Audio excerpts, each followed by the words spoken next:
Good morning, good afternoon, good evening, all over the world. Dobson777A here. Hey everyone, here's what gold, silver, platinum did. Gold basically was even, silver was up 0.5%, and platinum was, again, basically even.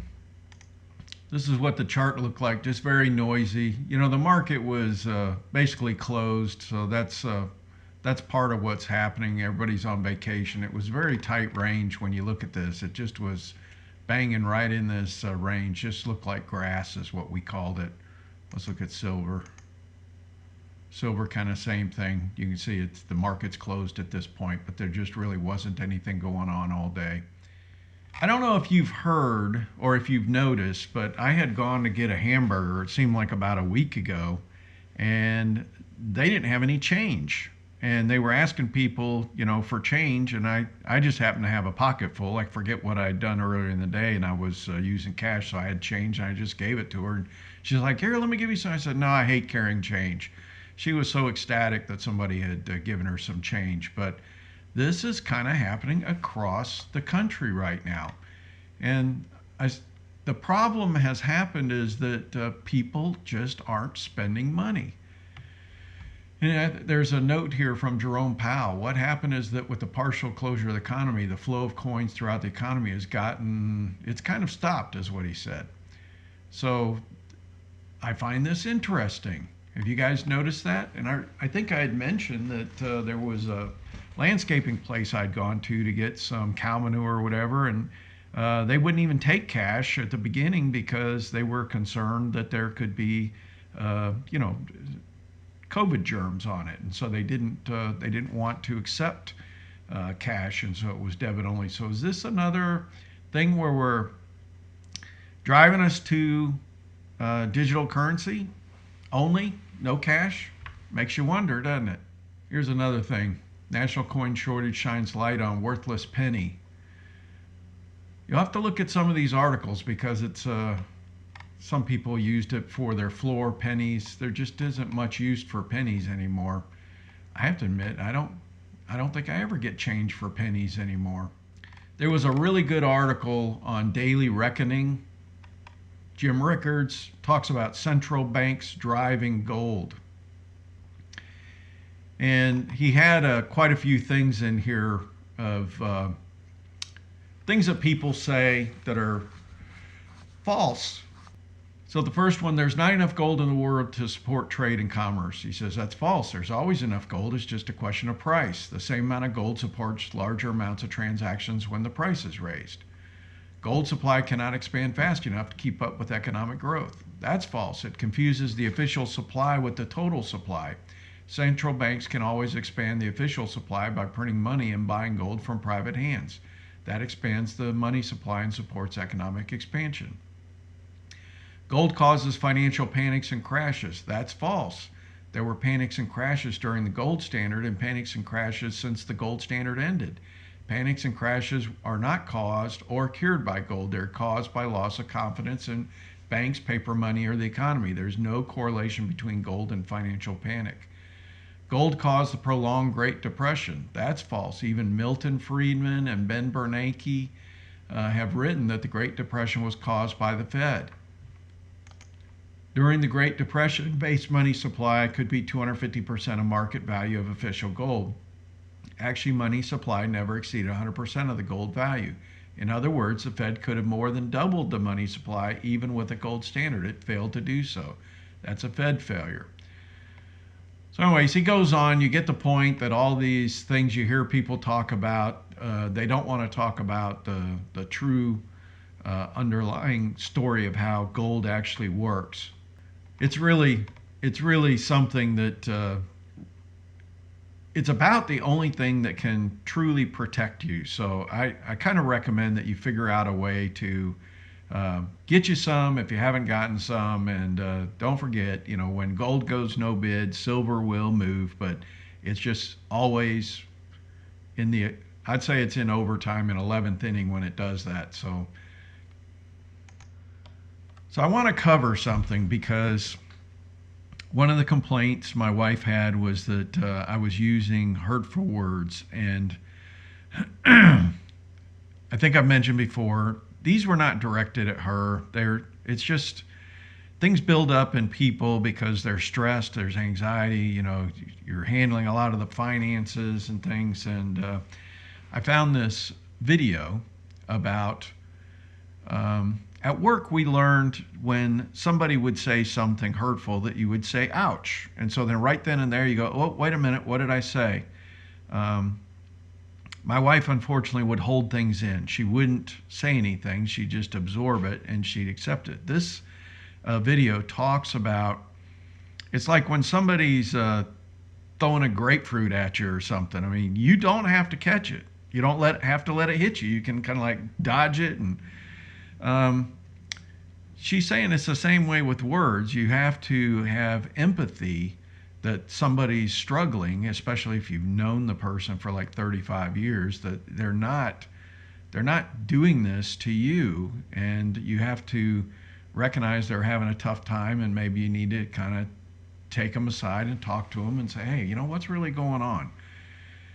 It's actually just called grace. We call it grace if you're a Christian. And I'm just telling you, I just didn't feel like I got grace. And I remember having things during this same period where she was snapping at me a little bit, or a little snide comment or something. But it's like, I don't know, not everybody's the same toughness level. And I just kind of let stuff go right by me, just like this lady talks about doing. But it's just one of those things. Some people are more sensitive than others, and it's a shame that it's kind of held against you. So I want you to listen to what she has to say, because I thought was very well done. So I think there's 3 little sections, so let's see if I can capture it. So the first thing I want you to understand is that when somebody expresses painful, unkind, unconscious, hurtful words at you, or any other kind of words described as of a negative or low vibration, what you need to understand is that most often the way people are behaving and what they are saying, what they're doing, has nothing to do with you. It has nothing to do with you. It has everything to do with what is going on for them. Whatever is going on within them creates and generates their words and their actions, and you're on the receiving end of that. Okay? Doesn't matter what the circumstances are. Whatever the circumstances are between you and that person is still responsible for their beliefs, their thoughts, their feelings, and their actions. No one else is responsible for those. The circumstances may have made them upset and may have warranted an unhappy reaction, but they still have a conscious choice, and they are still accountable and responsible for their words and their actions, okay? And so are you, vice versa. So what we need to understand about this is that when someone is unkind to you and you are hurt by their words and they express pain at you, targeted at you, you need to remember that pain only comes out when pain is within. So when someone is expressing painful, negative emotions and words at you, you need to just stand back for a moment and detach from the fact that you're involved and recognise that a fellow human being is experiencing immense pain in that moment. Now, I'm not asking you to jump to love and compassion for them. I just want you to at least be aware of the fact that this person who's hurting you, don't get caught in your own hurt about it. At least appreciate that love comes out of someone who is in a love and compassion state of being. Pain and hurt and negativity comes out of someone who is in pain, who is hurt, who is lost in their own negativity, who is unconscious in that moment. Not overall, but in that moment for sure. So now she's going to talk about how somebody else's words cannot hurt you. It's the old sticks and stones may break your bones, but words will never hurt you type thing. We learn that in grammar school.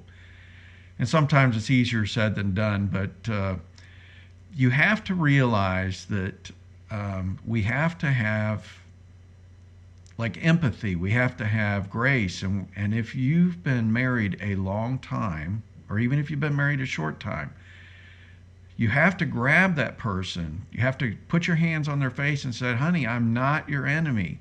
What is going on? Help me understand. Let's talk through this.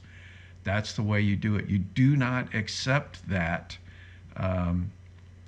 those comments as directed at you. You try to help the other person because, like I said, it could be just tremendous anxiety, other things that are there, and then after you understand what's going on, then you guys can work on a plan to try to resolve what the issue is. But it's like so many people just are.